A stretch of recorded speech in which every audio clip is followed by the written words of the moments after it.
꿈땅 친구들 안녕하세요. 6월 19일 오후 예배를 드리도록 하겠습니다.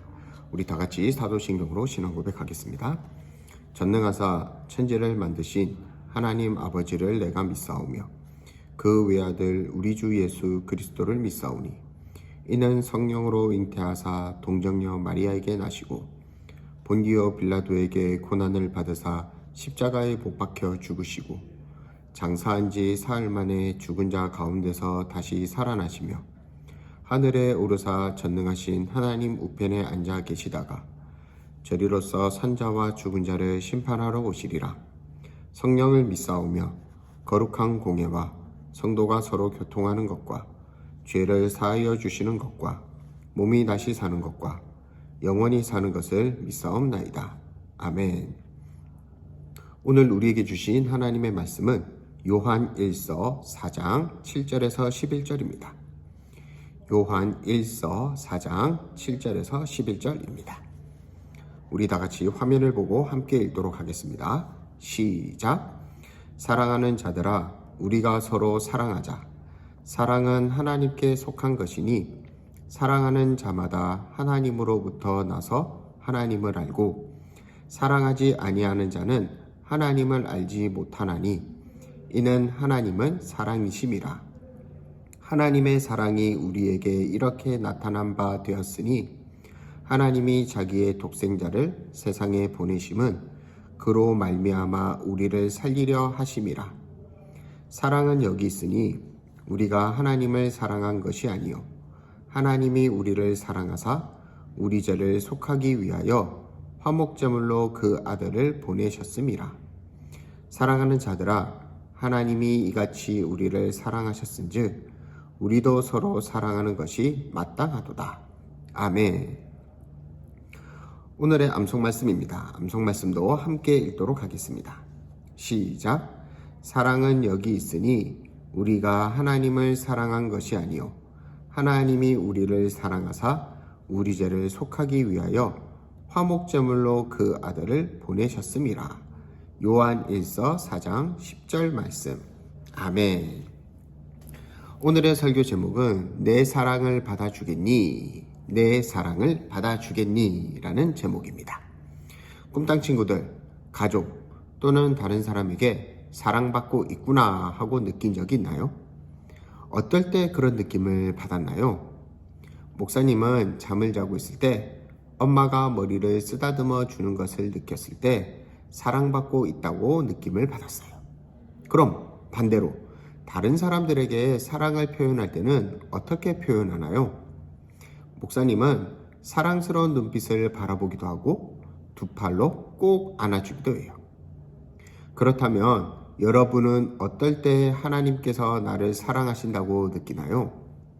하나님은 어떻게 자신의 사랑을 우리에게 나타내실까요? 오늘 말씀을 통해서 알아보도록 하겠습니다. 하나님께서는 우리를 향한 사랑을 드러내기 위해서 여러 방법을 쓰셨어요. 아름다운 자연을 우리에게 선물로 주시기도 하셨고 아름다운 계절과 철마다 피는 꽃, 열매 등으로 우리에게 사랑을 표현하기도 하셨어요. 또 어떤 방법으로 우리에게 사랑을 표현하셨을까요? 오늘 편지를 쓴 요한은 예수님의 사랑을 많이 받은 제자였어요. 그래서인지 그는 하나님이 그 누구보다 사랑이 많으신 분이라는 것을 잘 알았어요. 그래서 그는 하나님은 사랑이시다라고 편지하여 하나님의 사랑을 초대교회 성도들에게 그리고 우리들에게 알려주었어요. 꿈땅 친구들, 사도 요한의 말처럼 하나님은 우리를 사랑하시는 분이세요. 그리고 그런 하나님의 사랑을 가장 크게 느낄 수 있는 일이 있었어요. 바로 하나님께서 자신의 아들인 예수님을 이 땅에 보내주신 일이에요. 성경은 예수님을 하나님의 독생자라고 표현해요. 독생자는 하나뿐이라는 거예요. 하나밖에 없는, 더욱 소중하고 사랑스러울 수밖에 없는 그런 표현이 바로 독생자예요. 그러나 우리를 향한 하나님의 사랑이 얼마나 크고 놀라운지 가장 소중한 아들인 예수님을 우리에게 주실 만큼 우리를 사랑하셨다라는 거예요. 그런데 예수님을 왜 우리에게 주셨냐고요?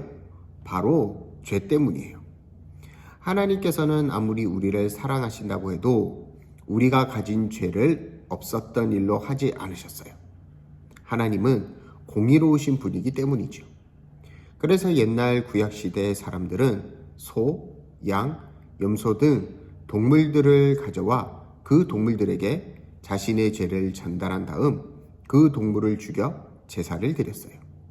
왜냐하면 죄의 대가는 죽음이기 때문이에요. 즉, 동물들이 사람의 죄를 대신해서 받은 것이지요. 하나님은 예수님을 우리와 하나님 사이를 화목하게 할 화목 제물이라고 삼으셨어요.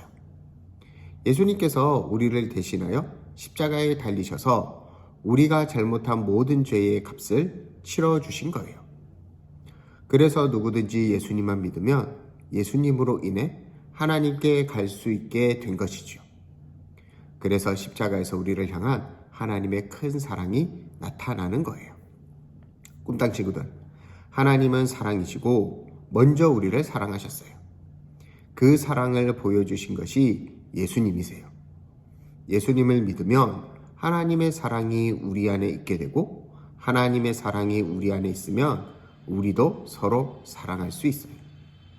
우리를 사랑하신 하나님께 감사하며 우리를 위해 이 땅에 오신 예수님을 더욱 사랑하는 한 주가 되길 바라요. 그리고 하나님께서 우리를 사랑하신 것처럼 가족과 이웃을 사랑하고 예수님을 믿지 않는 사람들에게 예수님의 사랑을 전달하는 우리 꿈땅 친구들이 되길 축복합니다. 기도하겠습니다. 하나님 아버지 감사합니다. 오늘은 내 사랑을 받아주겠니? 라는 제목으로 함께 말씀을 나누었습니다. 하나님은 우리를 너무 사랑하셔서 독생자이신 예수님을 이 땅에 보내주시고 우리를 대신해 십자가에 달려 죄값을 치러주셨습니다. 그 예수님의 사랑을 우리가 기억하고 간직하며 하나님의 그 큰 사랑을 알게 해주심을 감사합니다. 이제는 그 사랑을 다른 사람들에게도 전하고 하나님을 알지 못하는 사람들에게도 전하는 꿈땅 친구들이 되어 내 사랑을 알아주고 하나님의 사랑을 전하는 우리 친구들이 되게 해주세요. 이번 한 주도 하나님과 함께 해주실 줄 믿사옵고 예수님의 이름으로 기도합니다. 아멘. 우리 주기도문으로 예배를 마치겠습니다. 하늘에 계신 우리 아버지여, 이름이 거룩히 여김을 받으시오며 나라의 임하옵시며 뜻이 하늘에서 이룬 것 같이 땅에서도 이루어지이다. 오늘날 우리에게 일용할 양식을 주옵시고 우리가 우리에게 죄 지은 자를 사하여 준 것 같이 우리 죄를 사하여 주옵시고 우리를 시험에 들게 하지 마옵시고 다만 악에서 구하옵소서. 대개의 나라와 권세와 영광이 아버지께 영원히 있사옵나이다. 아멘. 오늘도 복습 문제가 있습니다. 오늘의 설교 제목은 무엇인가요? 하나님은 사랑이시다 라며 편지를 쓴 사람은 누구인가요? 하나님은 예수님을 우리와 하나님 사이에 무슨 제물로 삼으셨나요? 오늘도 정답을 댓글에 달아주세요. 그럼 다음 주에 만나요. 안녕.